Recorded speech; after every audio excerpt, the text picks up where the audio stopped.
నెల్లూరులో ఉంటున్న నాయబ్ రసూల్ అనే వ్యక్తికి కిడ్నీ ఇస్తానని చెప్పి చందు రఘు అనే వ్యక్తి 50 లక్షల రూపాయలు మోసం చేశారు. నెల్లూరులోని స్పందనలో నాయబ్ రసూల్ అనే వ్యక్తి ఎస్పీకి ఫిర్యాదు చేశారు.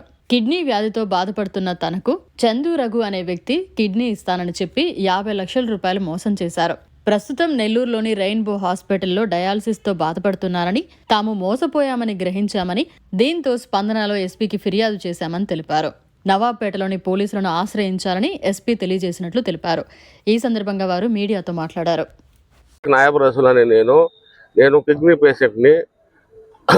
అతను డబ్బులు తీసుకొని కిడ్నీ వేపియాలంటే డబ్బులు ఇవ్వడం లేదు. అందుకు మోసం చేశారు. నా దగ్గర తీసుకున్నారు. నేను 2 సంవత్సరాల నుంచి చికిత్స పొందుతున్నాను. రెయిన్బో హాస్పిటల్లో చికిత్స పొందుతున్నాను. ఇక్కడే మా అబ్బాయి దగ్గర ఉంటున్నాను.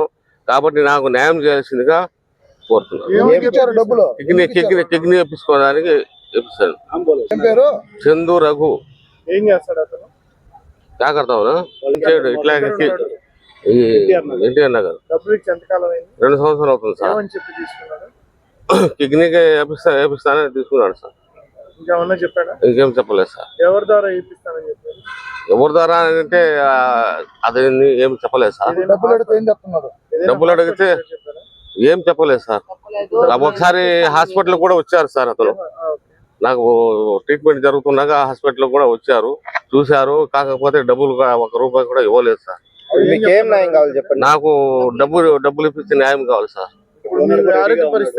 నా ఆరోగ్య పరిస్థితి డయాలసిస్ జరుగుతుంది సార్.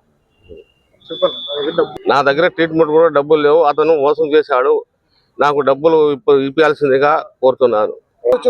స్పందన ఎస్పీ ఆఫీస్కి వచ్చాను. స్పందనలో అక్కడ నవాబ్పేట ఎస్పీ గారిని కలవమన్నారు, సిఏ గారిని కలవమన్నారు. నాయబ్ రసూల్ చందు రఘు అతనికి నేను డయాలసిస్ పేషెంట్ కాగా ఆస్తులు అమ్మి 50 లక్షలు క్యాష్ ఉంటే ఇచ్చాను. అతను ఇప్పుడు కిడ్నీ వేయించే సమయంలో డబ్బులు ఇవ్వలేదు. ఇప్పుడు చాలా ఇబ్బంది పడుతున్నాను. నా పేరు కాజా మస్తాన్ అండి. నేను HDFC లైఫ్లో పనిచేసేవాడిని. నాతో పాటు పనిచేసేవాడు చందు రఘువర్ధన్ అతను నాకు స్నేహితుడిగా ఉన్నాడు. ఆఫ్టర్ 2 years తర్వాత నాకు అతను పరిచయం అయ్యి మళ్ళీ నేను డెవలప్ అయ్యాను అది ఇదని చెప్పేసి నా దగ్గర బంగారము, స్థలాలు ఇవన్నీ అమ్మించి, ఇల్లు అంతా అమ్మించేసి నా దగ్గర 89 లక్షలు తీసుకున్నాడండి.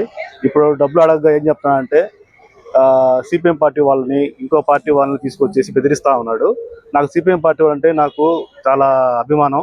కానీ వాళ్ళు ఎందుకు చీటర్స్ని సపోర్ట్ చేసి మాలాంటి వ్యక్తుల్ని ఇబ్బంది పెడుతున్నారంటే అంత ఇబ్బంది పెడుతున్నారు. దయచేసి సిపిఎం పార్టీ వాళ్ళకి పేదల వైపు నిలబడి మాకు సహకరించి మాకు సహాయం చేయండి.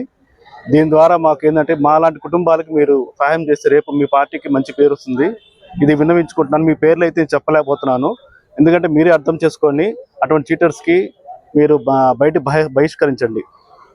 మరిన్ని అప్డేట్స్ కోసం మన HN9 టీవీ ఛానల్ని సబ్స్క్రైబ్ చేసుకోండి.